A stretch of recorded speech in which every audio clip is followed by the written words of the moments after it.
Jim Chalmers dice que la coalición acumuló todo menos una pequeña fracción de $1 billón en deuda que le queda a los laboristas. ¿Es eso correcto?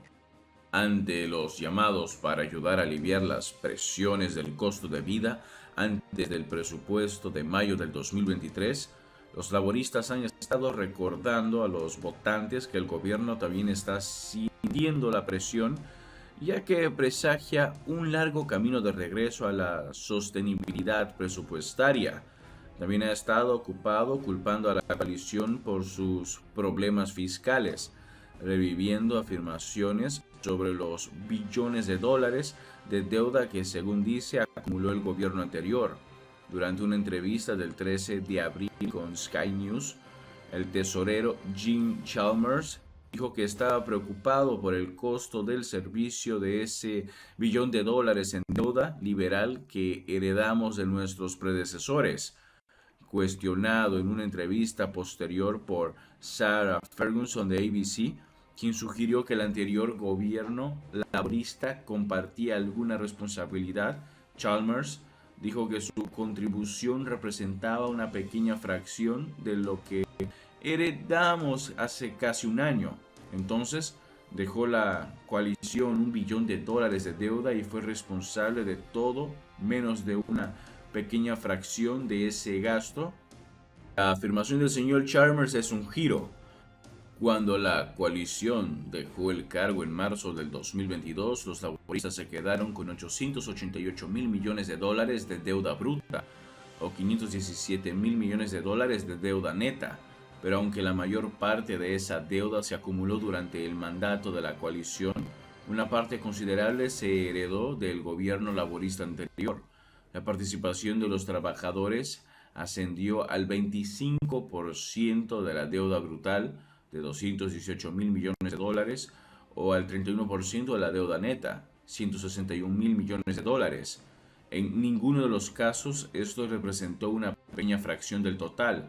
Los expertos consultados por FactCheck reiteraron que la deuda no era necesariamente algo malo y que los niveles de deuda debían verse en contexto. Es importante, dijeron, que eso significa considerar para qué se usó la deuda, que en el caso de la coalición incluía mantener la economía a flote durante las primeras etapas críticas de la pandemia del COVID-19. Como ha explicado anteriormente FactCheck, la deuda pública o el efecto acumulativo de los déficits presupuestarios se puede medir en términos brutos o netos. La deuda bruta refleja el endeudamiento del gobierno en los mercados financieros a través de la emisión de valores respaldados por el Commonwealth. Mientras tanto, la deuda neta representa la deuda bruta menos el valor de los activos financieros seleccionados, lo que la convierte en una mejor medida de la capacidad del gobierno para cubrir sus pasivos. Esta no es la primera vez que Chalmers acusa a sus predecesores de dejar atrás $1 billón de deuda liberal. El análisis anterior de FactCheck encontró que cuando los laboristas llegaron al poder en mayo del 2022, la deuda bruta era de 888 mil millones de dólares, mientras que la deuda neta era de 517 mil millones de dólares. Las previsiones contenidas en el presupuesto preelectoral mostraron que la deuda bruta estaba en camino de superar el billón de dólares en el año. Sin embargo, se esperaba que la deuda neta tardara varios años más en alcanzar ese hito, y se pronostica que alcanzará los 865 mil millones de dólares a mediados del 2026.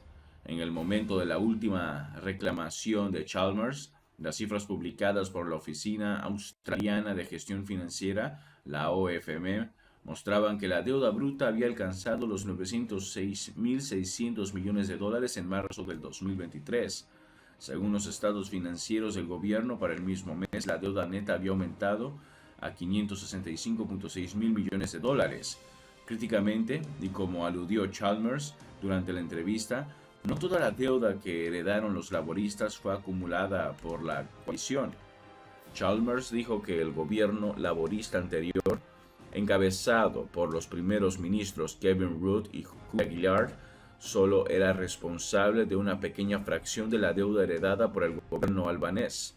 Sin embargo, el analista de FactCheck mostró que si bien la coalición dejó una deuda bruta de 888 mil millones de dólares, heredó 272 mil millones de dólares de los laboristas, de los cuales 54 mil millones de dólares habían sido heredados del gobierno de Howard.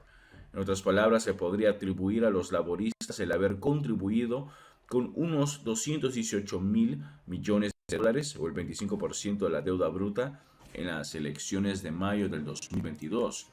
De los 517 mil millones de dólares en deuda neta entregados por la coalición, el anterior gobierno laborista fue responsable de 161 mil millones de dólares, o 31%.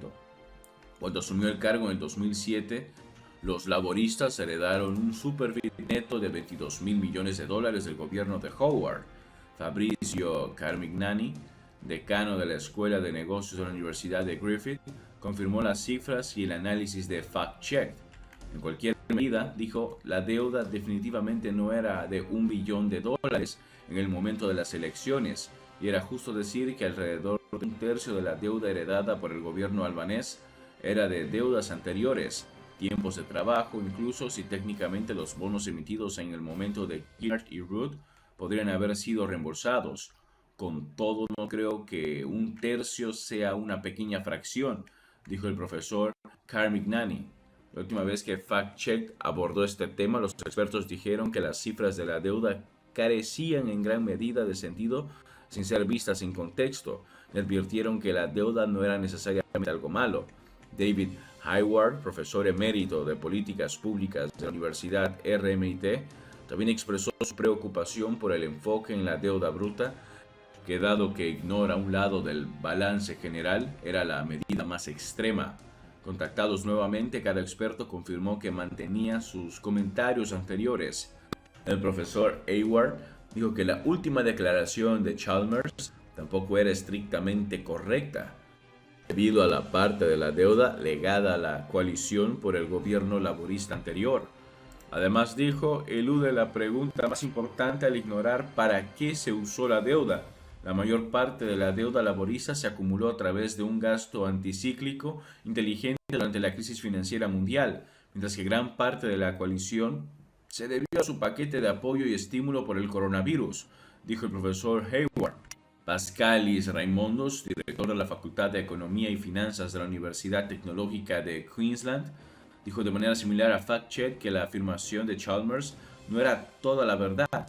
Sin embargo, dijo que capturó el sentimiento correcto de por qué el gobierno actual necesita aumentar los impuestos. En un correo electrónico, el profesor Raimondo señaló que todos los gobiernos tuvieron que aumentar el gasto para mantener viva la economía durante la pandemia. En consecuencia, dijo, el gobierno anterior había exacerbado la deuda acumulada en Australia y dado que las deudas deben ser financiadas, ahora parece correcto aumentar los impuestos. En particular, el Partido Laborista está en camino de entregar los llamados recortes de impuestos de la etapa 3 a partir del 1 de julio del 2024, lo que reducirá aún más la base de ingresos del gobierno.